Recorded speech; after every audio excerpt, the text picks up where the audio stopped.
निर्मल। एक साल पे आई बा होली, भौजी सबके रंग बचोली,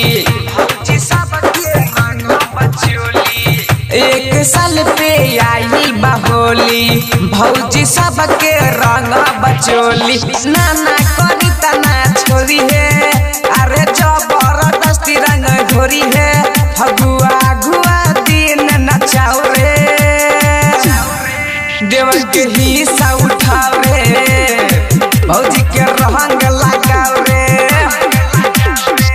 एक साल पे आई बा होली, भौजी सबके रंग बचोली। नाना करी तना छोरी है, अरे जबरदस्ती रंग घोरी है, फगुआ गुआ दिन नचाओ रे, देवर के हिस्सा उठाओ रे, भौजी के रंग लगाओ रे, भौजी के रंग लगाओ रे, देवर के हिस्सा उठाओ रे। डीजे कंचन निर्मली बाजार। देवर के हिस्सा उठाओ रे, भौजी के रंग लगाओ रे। भैया त घर छोड़ी गईले बा बहारा, देवारा सबके लागल बाटे पहारा, भैया त घर छोड़ी गईले बा बहारा, देवारा सबके लागल बाटे पहारा।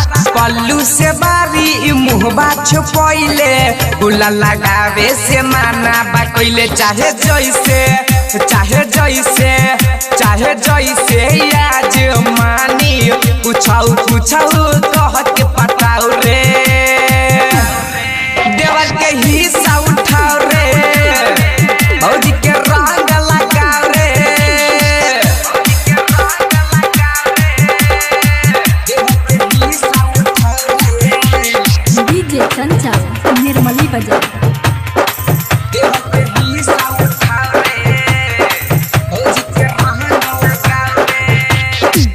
छोटकी से सुपर लगता ते बड़की, धीरे से लगई है ना तो भरकी, धीरे से लगई है ना तो भरकी। छोटकी से सुपर लगता ते बड़की, धीरे से लगई है ना तो भरकी। सूरज सख चढ़ैले बिनबा, संजय के बोला बहोली का दिनवा, पिचकारी पिचकारी पिचकारी के डंडा लेके गहिरी ढोरही में सटाऊ रे,